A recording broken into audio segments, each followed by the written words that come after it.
जय श्री कृष्णा। गीता धाम online classes में आपका स्वागत है। आज अपन क्लास 9 टॉपिक नंबर 8 चतुर्भुज के अंतर्गत एक्सरसाइज 8.1 का क्वेश्चन नंबर 2 तक हम पिछले वीडियो में कर चुके हैं। आज अपन क्वेश्चन नंबर करेंगे 3। क्या कर रहा है? दर्शाइए कि यदि एक चतुर्भुज के विकर्ण परस्पर समकोण पर समद्विभाजित करे तो वह एक समचतुर्भुज होगा। क्या दर्शाना है? यदि एक चतुर्भुज के विकर्ण परस्पर समकोण पर समद्विभाजित हो तो वह एक समचतुर्भुज होगा। देखिए, तो हमें एक आकृति बनाए समचतुर्भुज की। देखें क्वेश्चन नंबर 3। देखिए,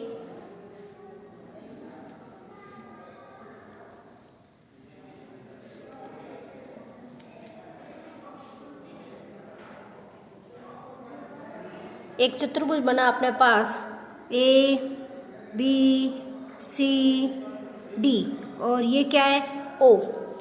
समकोण पर समद्विभाजित होते हैं, मतलब ये कितने डिग्री के हैं? 90 कोण के। तो हमें सिद्ध करना है ये समचतुर्भुज है। इसका मतलब हमें से क्या सिद्ध करना है? समचतुर्भुज में क्या होता है? अब देखिए, समकोण पर समद्विभाजित होता है, इसका मतलब क्या है? ओ ए, ये और समकोण पर समद्विभाजित मतलब आधे आधे भागों में बांट रहा। ओ ए बराबर ओ सी, ओ ए बराबर ओ सी और ओ बी बराबर ओ डी, ओ बी बराबर ओ डी, ये हमें दिया हुआ है। और ए ओ बी मतलब 90 डिग्री का कोण ए ओ बी बराबर कोण बी ओ सी, ये भी 90 डिग्री। तो सी ओ डी बराबर सी ओ डी बराबर डी ओ ए, डी ओ ए कितने दे रखे हैं? 90 डिग्री। ये चीज़ हमें सब क्या है इस प्रश्न में दी हुई है। हमें सिद्ध क्या करना है? क्या करना है? समचतुर्भुज सिद्ध करना है। समचतुर्भुज यानी जिसकी 4 भुजें बराबर। इसका मतलब क्या हुआ? ए बी बराबर बी सी बराबर सी डी बराबर डी ए बी बराबर बी सी बराबर सी डी बराबर डी ए। हमें क्या करनी है? चारों भुजाएं बराबर करनी है। अब देखिए, इसको सिद्ध करने के लिए देखिए A B B C C D और डी ए। तो सबसे पहले देखिए, इनको सिद्ध करने के लिए भुजाएं बराबर मैं त्रिभुज ले रही हूँ 1 और त्रिभुज 2। इन दोनों त्रिभुजों को मैं सर्वांग सम सिद्ध करूंगी तो इसका मतलब क्या हो जाएगा? ये भुजा इसके बराबर हो जाएगी। इसी तरह मैं इन दोनों त्रिभुजों को बराबर सिद्ध कर लूँगी, सर्वांग सम सिद्ध करूँगी तो ये भुजा इसके बराबर हो जाएगी। तो देखिए, ये 2 त्रिभुज ले रही हूँ मैं, पहले 1 और 2। देखिए, त्रिभुज ए ओ बी, त्रिभुज ए ओ बी और त्रिभुज ए ओ डी, त्रिभुज ए ओ डी में, त्रिभुज ए ओ बी और ए ओ डी में। अब देखिए, दोनों में क्या है? इस और इस त्रिभुज में दोनों कौन कॉमन है? ओ बी, ओ ए बराबर ओ ए बराबर ओ ए क्या है? उभयनिष्ठ भुजा। दोनों में क्या काम आ रही है? उभयनिष्ठ भुजा। क्या काम आ रही है? उभयनिष्ठ भुजा। अब प्रश्न में हमें क्या दे रखा है? ओ बी बराबर ओ डी। देखिए, ओ बी बराबर ओ डी प्रश्न में दिया हुआ है, ओ बी बराबर ओ डी।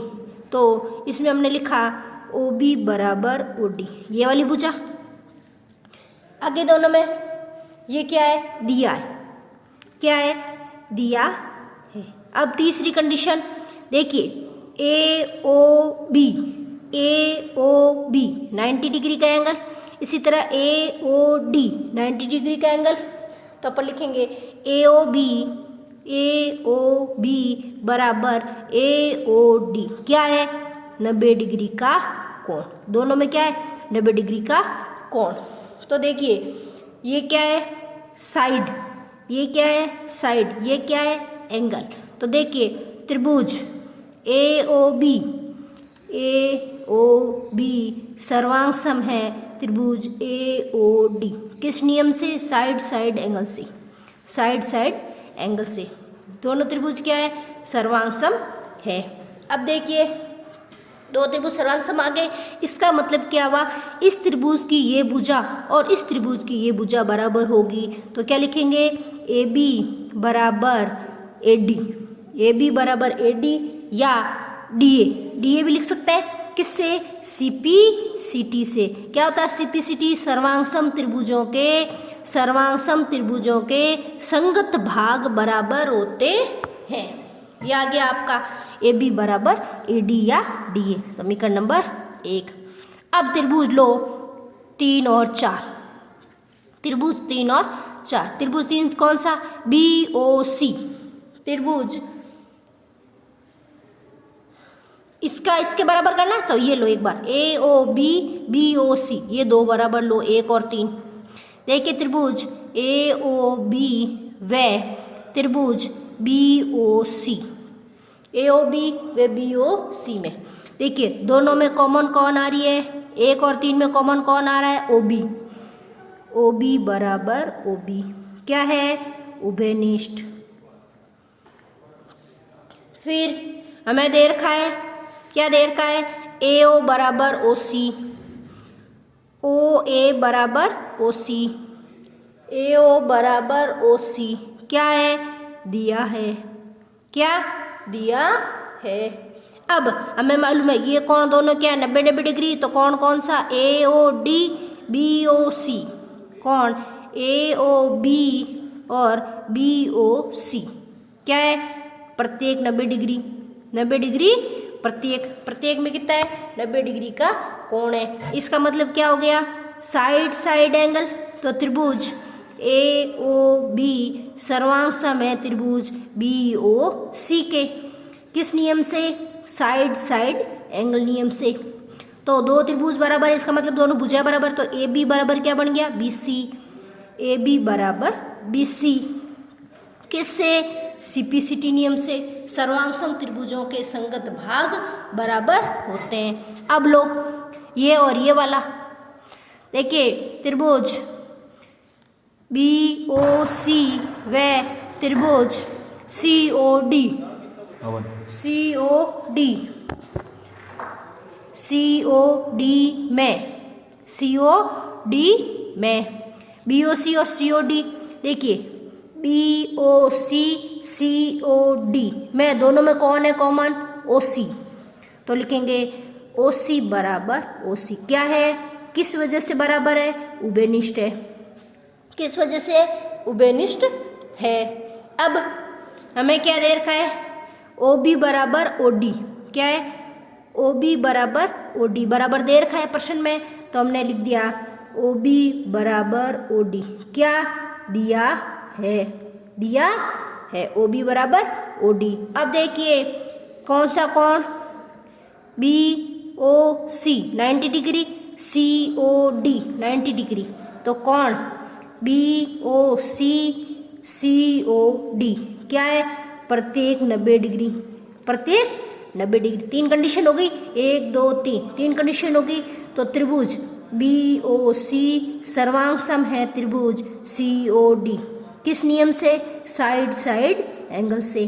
तो इसका मतलब क्या हो गया, ये दोनों त्रिभुज सर्वांग सम हो गए। इसका मतलब बी सी भुजा किसके बराबर, सी डी, बी सी बराबर सी डी, किससे, सी पी सी टी से। तो देखिए समीकरण 1, समीकरण 2, समीकरण 3, समीकरण 3। तो देखिए समीकरण 1 से हमने क्या लिखा, ए बी बराबर ए डी, ए बी बराबर ए डी, और इसमें क्या लिखा हुआ, ए बी बराबर ए डी, ये लिखा ए बी बराबर बी सी, तो ए बी बराबर ए डी आ गया, और वापस ए बी बराबर बी सी है, तो ए बी का मान भी क्या हो गया, बी सी, इसके बराबर लिख दिया। और फिर बी सी बराबर क्या है, सी डी, बी सी आ चुका है तो अपन लिख दिया सी डी, क्या लिख दिया, सी डी। अब इसको ही देखो सिस्टमेटिक से जमा रहा है, देखो ए बी बराबर बी सी बराबर सी डी बराबर ए डी, पीछे लिख दिया A D, A B B C C D D A, सबको क्या लिख दिया बराबर, ए बी बराबर बी सी बराबर सी डी बराबर डी ए, और यही हमें सिद्ध करना था, ए बी बराबर बी सी बराबर सी डी बराबर डी ए, सिद्ध कर दिया। अतः ये क्या है, एक समचतुर्भुज है, ए बी सी डी एक समचतुर्भुज है, समचतुर्भुज है, यही हमें प्रूफ करना था कि ए बी सी डी एक समचतुर्भुज है। यह है आपका क्वेश्चन नंबर 3। अब देखिए question number 4, question number 4, question number 4। देखिए क्वेश्चन नंबर 4 आपका कह रहा है कि दर्शाइए कि एक वर्ग के विकर्ण बराबर होते हैं। हमें दर्शाने क्या है कि वर्ग के विकर्णों की लंबाई क्या होती है बराबर, और परस्पर समकोण पर समद्विभाजित करता है। विकर्ण है, उसके विकर्ण बराबर है, और प्रत्येक कोण कितने डिग्री पर समद्विभाजित होता है, 90 डिग्री पर समद्विभाजित होता है। देखिए क्वेश्चन नंबर 4 के लिए अपन एक वर्ग बनाए, ये वर्ग है आपका, मतलब आमने सामने वाली सभी भुजा, वर्ग की चारों भुजा बराबर, ए बी सी डी, विकर्ण बराबर हो,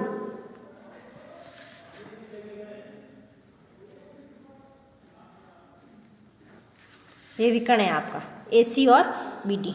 अब कितने कोण पर 90 डिग्री पर समद्विभाजित होता है, प्रत्येक कोण कितने पर 90, ये भी 90, ये भी 90, ये भी 90 और ये भी 90, किस पर, ओ बिंदु पर। देखिए विकर्ण समद्धि, ये ए सी ओ सी ओ ए बराबर ओ सी और ओ बी बराबर ओ डी, ये हमें सब प्रश्न में दे रखा है। अब देखें मैंने कोण का नाम दे दिया एक, इसका मैंने दे दिया दूसरा कोण, इसको दे दिया मैंने तीसरा कोण, और इसको दे दिया मैंने चौथा कोण। 4 कोणों के नाम दे दिए मैंने, 1 2 3 4।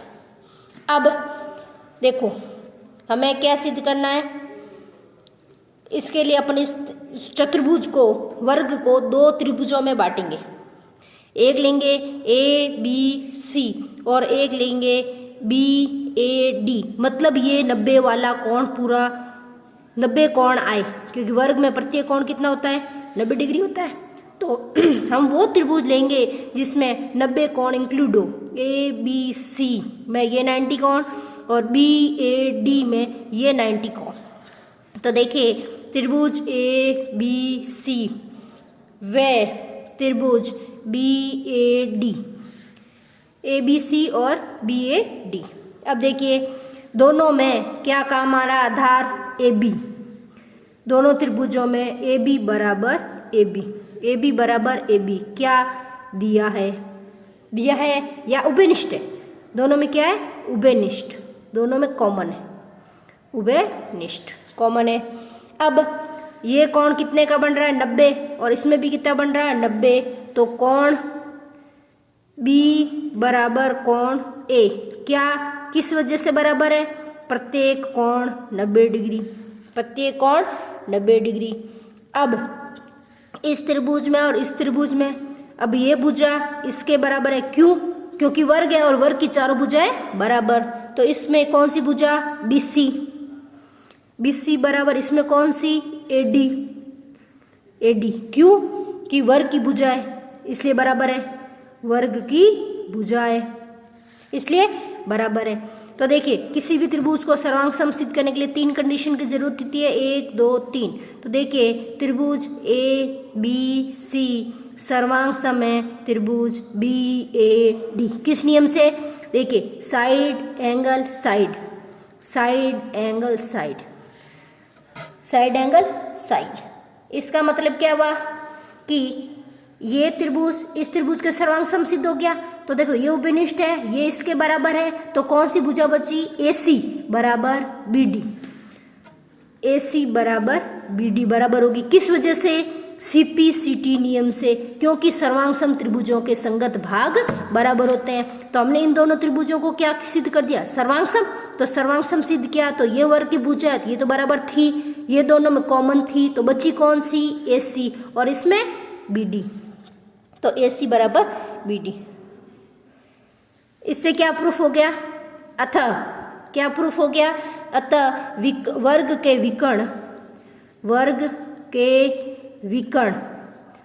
विकर्ण परस्पर बराबर होते हैं, परस्पर बराबर होते हैं। यहाँ से विकर्ण सिद्ध हो गया AC बराबर BD, तो वर्ग का विकर्ण क्या हो गया, बराबर। अब दूसरा देखो, उसका दूसरा भाग था समकोण पर समद्विभाजित होते हैं, ये वाला सिद्ध करना है।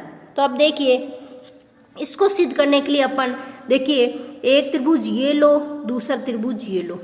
एक त्रिभुज कौन सा, AOB, और दूसरा हो जाएगा COB, नहीं इसके आमने सामने वाले AOB और COD, ये वाले 1 2, 1 और 2, 1 और 2।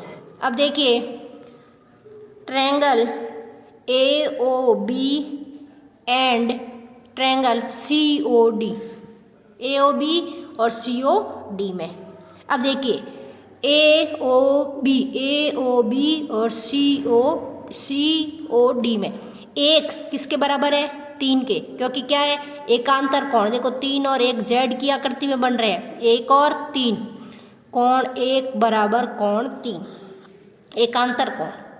कौन से कोण है, एकांतर कोण से, एकांतर कोण से। फिर देखो AB बराबर CD, क्या है, बराबर क्यों है, दोनों वर्ग की भुजाएं, और वर्ग की भुजाएं क्या होती है, बराबर। AB बराबर CD क्या है, किस वजह से बराबर है, वर्ग की भुजाएं, वर्ग की भुजाएं। और इसमें देखो 2 किसके बराबर है, 4 के, 2 किसके बराबर है, 4 के, तो कोण 2 बराबर कोण 4, क्या, एकांतर कोण, ये भी क्या है, एकांतर कोण। तो कितनी कंडीशन होगी, 3, 1 2 3, तो दोनों त्रिभुज क्या होंगे, सर्वांग सम। अतः त्रिभुज AOB सर्वांग सम है त्रिभुज COD। इससे क्या हुआ कि त्रिभुजों के सर्वांग सम भाग बराबर। देखो ये इसके बराबर थी, ये कोण इसके बराबर है, ये कोण इसके बराबर है, तो ये और ये दोनों सर्वांग सम में हो गए। इसका मतलब क्या बड़ा, OA, ये 2 भुजाएं बची अब। तो देखो OA किसके बराबर है, OC के, और OB किसके बराबर है, OD से, OD, तो OA बराबर CO या OC किससे, CPCT से, और वही OB बराबर OD। अब देखिए इससे क्या सिद्ध हुआ, OA बराबर OC, ये दोनों बराबर है, OA बराबर OC, तो ये AC क्या है, विकर्ण है। AC क्या है, विकर्ण। विकर्ण को क्या बराबर, 2 भागों में बांट दिया। इसी तरह BD क्या है, विकर्ण। इस विकर्ण को भी कितने भागों में बांट दिया, 2 भागों में, और वो भी भाग कैसे हैं, बराबर, OB बराबर OD। तो इसलिए विकर्ण परस्पर समद्विभाजित हो रहे। यहाँ से क्या प्रूफ हुआ कि विकर्ण परस्पर समद्विभाजित हो रहे हैं। अब इसी तरह एक और देखें, आगे देखिए, ट्रायंगल AOB एंड AOD, देखिए AOB और AOD, ये 2 त्रिभुज ले रहे हैं, अब देखो अभी हमने सिद्ध किया, इन दोनों में देखो, दोनों में क्या आ रहा है, OB उभयनिष्ठ, OA बराबर OA क्या है, उभयनिष्ठ। फिर हमने अभी ये भी कहा है, दोनों इसमें आ रहा है AB भुजा, इसमें आ रही है AD भुजा, AB बराबर AD, बराबर क्यों है, क्योंकि वर्ग की भुजा क्या होती है, सेम होती है, वर्ग की भुजा सेम होती है। फिर अभी हमने विकर्ण सिद्ध किया था कि OB बराबर क्या है, OD, जस्ट हमने क्या था, OB बराबर OD, तो OB बराबर OD क्या है ये, OB बराबर OD क्या है, सिद्ध किया गया भाग, अभी हमने सिद्ध किया इसको, तो ये है आपका सिद्ध किया गया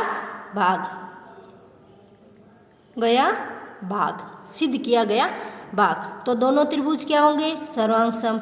AOB सर्वांग सम है AOD। तो इससे क्या प्रूफ हुआ कि अब दोनों त्रिभुज सर्वांग सम सिद्ध हो गए। इसका मतलब क्या हुआ, ये वाला कोण इसके बराबर, दोनों त्रिभुज सर्वांग सम है, तो ये वाला भाग इसके बराबर, तो ये वाला कौन सा भाग है, कौन ए ओ बी, कौन ए ओ बी बराबर है ए ओ डी, बराबर है ए ओ डी, और किससे, सीपीसीटी से, सीपीसीटी से, क्योंकि सर्वांग सम त्रिभुजों के संगत भाग बराबर है, भुजाएं बराबर होती है तो कोण भी बराबर है। अब देखिए हमें मालूम है कि एक सरल रेखा पर बनने वाला कोण कितना होता है, 180 का। अब देखिए इस वर्ग में ये बी डी क्या है, एक सीधी रेखा है, और सीधी रेखा पर कितने का कोण बनेगा, 180 का। तो कौन सा कोण, ए O B, A O D. तो देखिए कोण ए ओ बी प्लस कोण ए ओ डी मिलकर कितने का कहलाएगा, 180 का। हमने जस्ट अभी प्रूफ किया ए ओ बी को क्या लिख सकते हैं, ए ओ डी, और ए ओ डी को क्या लिख सकते हैं, ए ओ बी। तो क्यों ना इसमें मैं ए ओ डी को क्या लिख दूं, A O B, A O B plus A O B बराबर 180। A O B 2 times of A O B बराबर 180।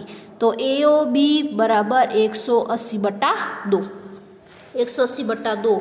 अतः कितना बन गया, ए ओ बी बराबर 90 डिग्री, ए ओ बी बराबर 90 डिग्री। इसका मतलब क्या हुआ, ये 90 डिग्री का कोण है, इसका मतलब ए ओ बी ये कितना बन गया, 90। अब ये भुजा कौन सी आपकी, बी डी, पर लंब कौन डाल, 90 का मतलब लंब डालेगा, कौन सी भुजा डाल रही है, ए सी, कौन सी भुजा डाल रही है, ए सी। तो ए बी, ए सी, ए सी लंबवत है बी डी के, ए सी लंबवत है बी डी के। विकर्ण हमेशा परस्पर समकोण पर समद्विभाजित होंगे।